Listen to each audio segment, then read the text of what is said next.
Deep within the heart of the Third Reich, amidst the twisted corridors of an ideology built on racial supremacy, was born one of the most forgotten chapters in modern German history, the phenomenon of child soldiers under Hitler.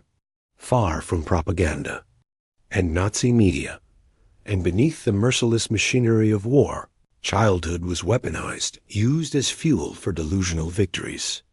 An entire generation had its mind shaped to believe that dying for the Fuhrer was the greatest honor a child, sometimes as young as 12, could aspire to. Nazi Germany, in its obsessive quest to forge a 1,000-year empire, understood early that control over the future began with childhood. Thus, it created the Hitler Youth, Hitlerjugend, a movement that began in 1926 as a semi-athletic youth organization, but quickly transformed into an educational and military arm of the regime. It cultivated hatred, violence, and blind loyalty in the minds of children. Initially perceived as a method of enhancing physical and intellectual discipline, it became a recruitment factory, where indoctrination replaced education and early military training replaced recreational activities. By 1939, as World War II erupted, the true face of this movement emerged. The children who once practiced shooting in the forests under blaring Nazi slogans were now real soldiers, dispatched to battlefields, especially during the war's final phase, when Germany's positions crumbled and Allied forces advanced. With few options left, the Nazi leadership played its final hand, the children. During the Battle of Berlin in 1945, the shattered streets were strewn with the bodies of boys no older than 14. Some fought to the death. Others surrendered, trembling with fear, barely able to carry their weapons. For most, it was not a choice, but a forced march driven by ideology or direct threats. These children saw war as a heroic game. They had known nothing but the rhythm of marching songs and hymns of loyalty to the Third Reich. These child soldiers were not merely victims of war.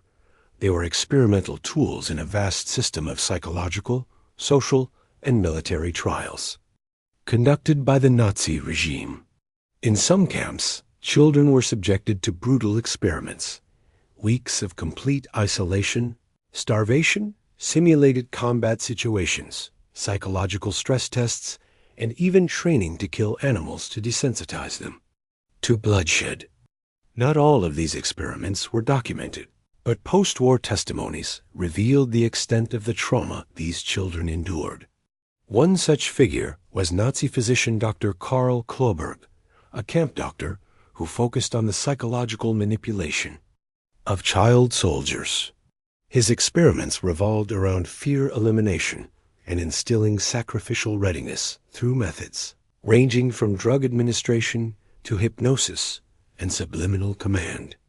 Some SS officers even used children in field tests to determine the youngest age at which a child could obey a kill order without hesitation. On the propaganda front, images of child soldiers were manipulated as symbols of courage and loyalty. Magazines and posters often portrayed smiling boys holding rifles.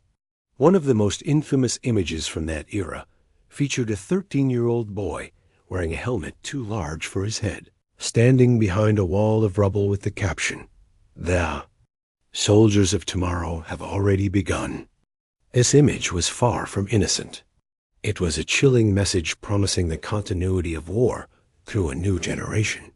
The Nazis did not restrict their recruitment to German children. In occupied territories, especially in Eastern Europe, children were forcibly conscripted to serve as scouts, ammunition carriers, or even human shields. Some were kidnapped at gunpoint and trained in filthy camps for absolute obedience and the use of knives and hand grenades. Although most lacked German identity, they were extensively used for what the Nazis termed high human cost missions. In the final days before the Reich's collapse, as Adolf Hitler was trapped in his Berlin bunker, he continued to issue orders through communication channels to deploy young volunteers to the front lines. Hundreds of children were recruited. into the Volkssturm, the last-ditch militia formed to defend the capital. Dressed in military uniforms, they faced Allied tanks with no training, many of them unfamiliar, even with how to fire a weapon. They were children with rifles, fighting for a dream the world had already recognized as a nightmare. After the fall of Berlin, the world began to uncover the extent of the crime perpetrated against children under the Nazi regime. Hundreds of testimonies from young captives emerged, many suffering from severe psychological disorders. Some had lost the ability to speak. Others harbored deep self-hatred and guilt. Their stories were compiled into secret files by Soviet and American intelligence, most of which remained classified for decades. Tragically, many of these children received no proper psychological care after the war. Rather than being treated as victims whose childhoods had been stolen, they were often seen as remnants of a regime to be erased. Some ended up in prisons, others in mental institutions. Only a few managed to return to a semblance of normal life. The issue of Hitler's child soldiers is not a fleeting chapter in history. It is a scar on the conscience of humanity. Not only because children were recruited, but because it happened under the guise of law, order, and mass propaganda, with the support of millions who believed sacrificing an entire generation of childhood was a justified cost for the Führer's dream. It stands as a terrifying reminder. Childhood can be enslaved, innocence can be corrupted. An extremist ideology, when given control over education, can forge not just soldiers, but believers who see dying for the leader as a virtue. We cannot fully comprehend Hitler, nor can we understand World War II in its entirety without pausing at the stories of these children, whose names were never written in books of valor, nor etched on museum walls. They lived and died in silence, soldiers in the smallest war ever waged by the greatest tyrant. Despite the decades since the fall of the Nazi regime, the file of child soldiers remains shrouded in mystery, particularly concerning the psychological, mental, and social experiments inflicted upon them. Documents discovered at SS facilities near Munich and Braunschweig revealed the existence of covert programs internally labeled as deep conditioning initiatives. These aimed to reshape human behavior from early childhood to instill a readiness for death without hesitation. These initiatives employed highly advanced techniques for their time: sensory deprivation, forced sleep trials, and even attempts to implant mental commands using intensive hypnotic sessions. One of the most prominent figures associated with these projects was Dr. Siegfried Kartzner, a German psychologist with direct ties to Nazi propaganda minister Joseph Goebbels. Kartzner developed a model for the ideal recruit, a child, aged 10 to 14, highly suggestible, psychologically flexible, lacking strong family ties, and subjected to relentless daily ideological repetition. These children were often taken from poor families or those with anti-regime histories removed without parental knowledge and subjected to psychological re-education under the guise of national instruction. At an experimental camp in occupied Poland, records indicate that children were forced into shock-based trials confronted with sudden combat simulations, artificial screams resembling dying soldiers, or role-play operations using live fire near their heads. The goal was to build a psychological barrier against fear and condition the nervous system to numbness in the face of violence. Those same records show that children who failed these programs were not returned to civilian life, but instead transferred to concentration camps to test human endurance under extreme conditions. Those who succeeded, by Nazi standards, were assigned to frontline roles in elite Hitler youth units such as the 12th SS Panzer Division Hitlerjugend, led by high-ranking officers.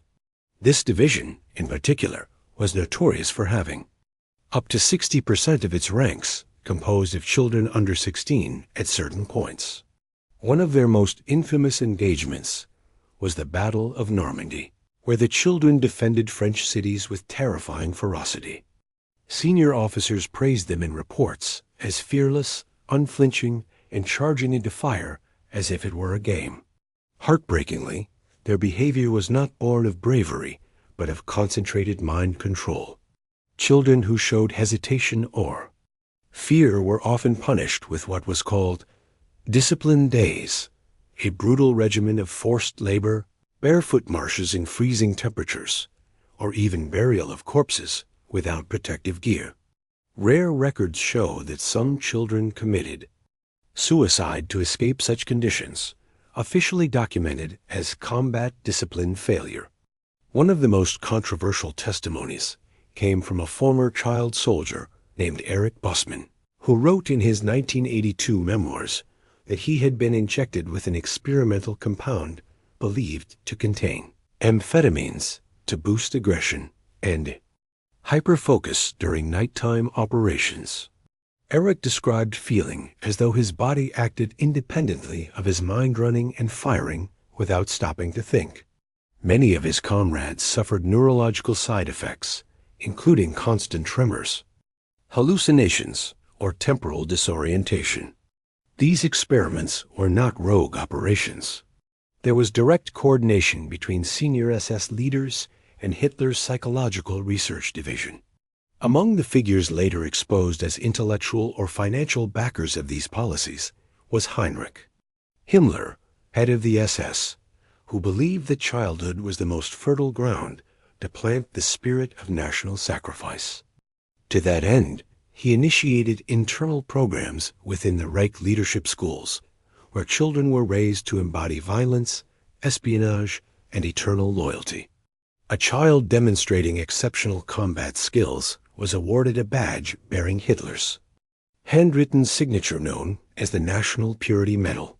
At one point, the regime even considered planting these children in enemy nations as part of psychological infiltration programs, raising them as sleeper agents to be activated in future conflicts. British and Soviet intelligence documents mention the capture of German children who spoke local languages fluently and acted like native citizens. Whether these were part of an orchestrated plan or the result of intense linguistic experiments remains uncertain. On the educational front, school books were rewritten to align with these policies. Math exercises posed questions like, if you kill 5 enemy soldiers, then kill 3 more, how many foes have you sent to hell? Reading lessons included tales of brave boys saving their commanders with grenades, or children reporting Jewish families to receive patriotic rewards. This early indoctrination didn't merely aim to produce fighters. It was designed to raise a generation that glorified death over life.